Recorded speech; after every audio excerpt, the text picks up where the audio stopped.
The weight of the day pressed against Miss Holder's, heavy and unrelenting. It wasn't just about today. Though it weighs about every day before it, the smell accumulated disappointments that stack it up. Like bricks in a wall I didn't realize I was building. I walked into the house and the first thing I saw was Justin.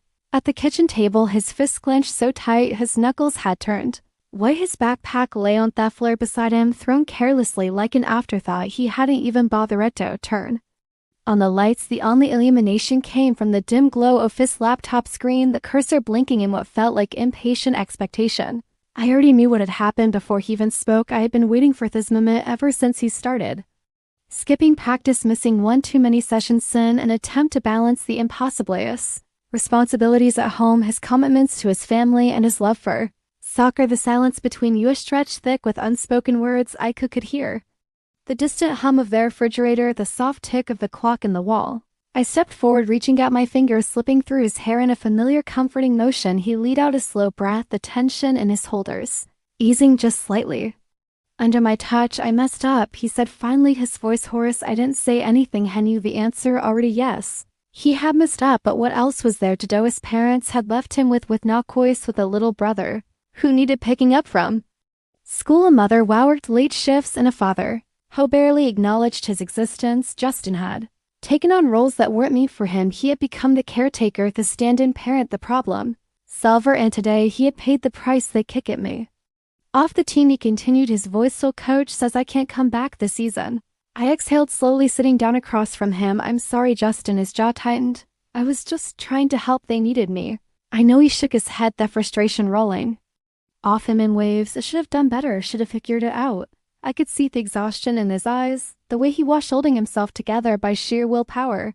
I wanted to tell him that it wasn't his fault, that it was unfair, that life shouldn't make a 17-year-old choose between his dreams and his obligations, but what good would it do? He already knew all of that, and still here he was carrying the weight of his world. I'll figure it out, he muttered, rubbing his shins over his face. I hesitated before reaching out, placing my hand over his eye. You don't have to do this alone. His fingers twitched under mine, but I hadn't pull away. It feels like I do. The conversation ended there, unfinished and unresolved. That was the thing about disappointment. It didn't always come with a neat little raised solution. Sometimes it just sat in the air, heavy and inescapable. Later that night, I found him hunched over his laptop, the glow casting sharp shadows over his face. He was typing, deleting, rewriting, agonizing over every word in the email to his coach. She watched from the doorway for a long moment, the weight in my chest growing heavier. When he finally pressed send, his fingers hovered over the keyboard as if waiting for something, maybe a second chance, maybe just a little bit of hope. The next morning I was there. When his phone, she barely glanced at it at first, but when he finally did, his entire body went still. Would I ask it softly? He turned the screen toward meth words almost too good to be true. You can come back, one last chance. Don't waste it. A long breath shuddered out of him, and then without warning he turned toward me, wrapping his arms around me in a tight, almost desperate hug. I stiffened at first, caught off guard, but then I relaxed, letting myself sink into the warmth of it. He held on a little longer than usual, his breath brushing against my cheek, and I felt something shift, something unspoken settling between us. I won't waste it, he murmured, more to himself than to me, and as he pulled away, his hands still resting on my arms, I realized something. Sometimes disappointment doesn't destroy you. Sometimes it teaches you what you're really made of, and sometimes, just sometimes, you get a second chance. Justin was restless. I had seen him like this before, but never quite like this. There was an urgency to his movements, the way he kept pacing, his fingers twitching as he checked his phone for the 10th time in 5 minutes. He wasn't even reading the screen, just glancing at it like he was waiting for something, dreading something. He hadn't said hello when he walked through my door, just ran a hand through his hair and started pacing. I let him. Justin was kind of person who needed space to untangle his thoughts before he could speak them out loud. I learned a long time ago that pushing him wouldn't get him anywhere, so I waited, curled up on the couch, watching him out of the corner of my eye. He sighed sharply, finally shoving his phone into his pocket like he was trying to force himself to forget a booty, but his knees still bounced, his fingers still clenched and unclenched. He was unraveling in front of me piece by piece. It's Emily, he finally muttered. It nodded like I hadn't already figured that out. She'd been on his mind constantly these past few weeks. They had been together for a while now, but something was shifting. I could feel it. I just didn't know if it was a good shift or a bad one. He exhaled sharply and finally sat down next to me rubbing his shins over his face. I don't know, this is getting serious, and I don't know if I'm doing this right. There it was. I studied him carefully, his fingers were digging into his knees, his jaw tight. Justin wasn't the kind of guy who go nervous easily. He was steady, reliable, but when it came to emotion, it came to the things that really mattered. He was careful to the point of paralysis. I reached out, laying my hand over his fingers twitched beneath, but he didn't pull away. You're overthinking, I murmured. He let out a humorless laugh, shaking his head. Maybe, but what if I mess it up? I tilted my head, watching the way his thumb absently brushed against my skin, a slow, absent-minded movement, one he probably didn't even realize he was doing. Mess what up? I asked gently. His jaw worked like he was trying to find the right words, but in the end, all he said was hear a sharp pang at my chest, unexpected and uninvited. Justin had never been in a relationship like this before. He had dated, sure, but it was never serious, no tune to Emily, and now he was here in my living room, looking like a man on the edge of a cliff, terrified of taking the next step. I squeezed his hand. Justin, relationships don't come with a manual. You don't have to have all the answers. Let out a breath, shaking his head. It doesn't feel that simple, Beckos. You're making it harder than it needs to be. He finally looked at me, Fennis. Expression unreadable. For a long moment, he didn't say anything. The weight of his gaze made something coil tight in me stomach, something I wasn't ready to acknowledge. His fingers curled slightly around mine. I want to be good to her. I swallowed hard. Then you already hear his grip tightened just for a second, and then just like that he let go. The air between us felt different, warmer, heavier. I leaned back, trying to shake off the feeling creeping up my spine. This was Justin. He was my best friend. He was talking about Emily. This wasn't about me, but then why did it feel like something had shifted? I reached for my coffee cup, trying to steady myself. You think too much. You know that he let out a small chuckle, rubbing the back of his neck. Yeah, I do, but he didn't move, and neither did I. The silence stretched between. You thick with something unspeaking. Should have said something. I should have made a joke, changed the subject, lighten the mood, but I didn't. I just sat there, acutely aware of every single breath he took, of the way his fingers flexed against his knees, like he was fighting the urge to reach for me again. And for the first time, I wasn't sure if we're still talking about Emily.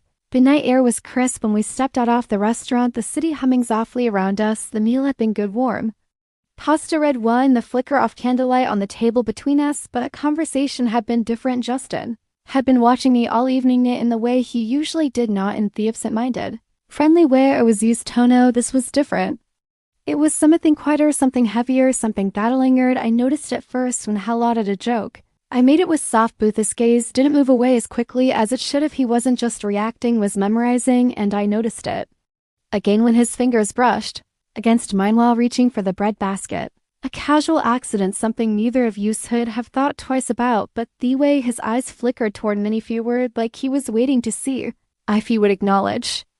It told me it wasn't just an accident at all. He was thinking about something. I just didn't know what. No, as we walked side by side through the cool night, the space between us felt smaller than it should have. My arms were wrapped around myself for warmth, and I could already feel the goosebumps sparking along my skin. Without a word, Justin shrugged off his jacket and draped it over my shoulders. I froze, not because of the gesture itself. He hadn't things like this before, but because of the way his hands lingered after the way his fingertips brushed against mirrors, his touch barely there, but somehow burning into my skin. I swallowed hard, keeping my gaze fixed ahead. You didn't have to do that. You were cold. His voice was softer than usual, lower.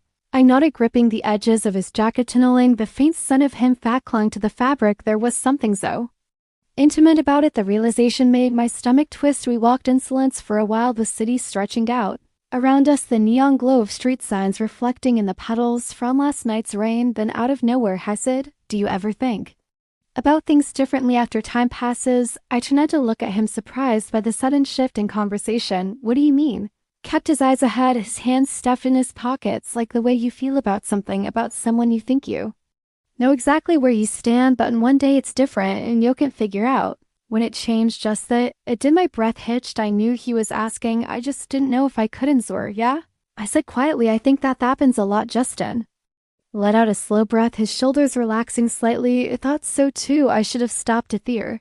I should have changed the subject, made a joke, anything to steer us back into safer territory, but I didn't. Instead, I stopped walking. Justin took 2 more steps before realizing I wasn't beside him anymore. When he turned back, his face was unreadable, but his eyes, high sides, were so full of something that I felt my stomach twist. I should go home. I should say goodnight. I should remind him that. Emily was waiting for him. Faith had already made his choice, but I didn't move, neither did he. The tension between us thickened, stretched, became something almost unbearable, and then he took a step closer. I felt my heart pounding, my pulse thrown against that base of my throat. This was Justin. This was my best friend. This was dangerous. His fingers ghosted along the edge off the jacket, tugging it just slightly, almost like he wasn't sure if he should pull me closer or let go completely. I didn't know what I'm doing, he murmured, exhaled shakily, my chest rising and falling too quickly. Then maybe we should have stopped. He swallowed hard. Do you want to? I should say yes, I should, but when I opened my mouth, nothing came out. The world around us felt too still, like the city itself was holding its breath. His shin brushed against my arm again, a touch so featheral it could have been mistaken for the wind. I closed my eyes just for a second, just long enough to let myself wonder, and then I stepped back. Justin blinked, his expression flicking with something I couldn't name. I should go home, I whispered. His jaw tightened. He nodded once. Okay.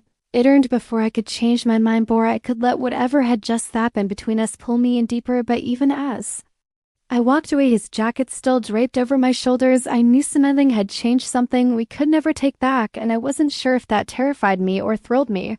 I should have given his jacket back. I knew at the moment I got home the weight of it pressing against my shoulders like a scrat. I could have tossed it on the back of a chair, stuffed it into a closet, anything. But instead, I let my fingers linger over the fabric, tracing neck creases, inhaling the scent of him that still clung to it. I told myself it wasn't a thing, that I was just tired, that the tension of the night had been in my head, but I knew better, and so did Justin. The next morning, he didn't text, not that he owed me anything, not that I expected him to, but still I caught myself glancing at my phone too often, waiting for something that never came. It wasn't until 3 days later that he showed up at my door. I opened it to find him standing there, hands in his pockets, his hair a little messier than usual, his eyes flickered down to the jacket draped over my arm. Before meeting mine again, I swallowed. Hey, for a moment, neither of us spoke. Then he let out a breath and ran a hand through his hair can. I come in. I hesitated, not because I didn't want him to, always wanted him to, but because I knew that once I let him in, this wouldn't just be a moment that could be ignored. It would be something more, and I wasn't sure I was ready for that, but I stepped aside anyway. He walked in slow and uncertain, like he wasn't sure I belonged here anymore, like something between us had changed in a way I hadn't known how to handle. He wasn't wrong. I closed the door behind him and turned, watching as he took in the familiar space. Have you been avoiding me? I asked softly. He let out a short laugh, shaking his head. I don't know, maybe honest. At least he was honest. I set his jacket on the counter, but he didn't reach for it. He just stood there watching me, his fingers flexing at his sides. I don't know how to do this, I admitted, something in my chest tightened. Would he exhaled sharply, pretend that nothing happened? My breath caught echoes. There it was, the truth we had both been dancing around, finally spoken out loud. I looked away. Justin, I don't mean to make things weird, he interrupted quickly. I can't stop thinking about it. I closed my eyes. You should have stopped thinking about it, eh?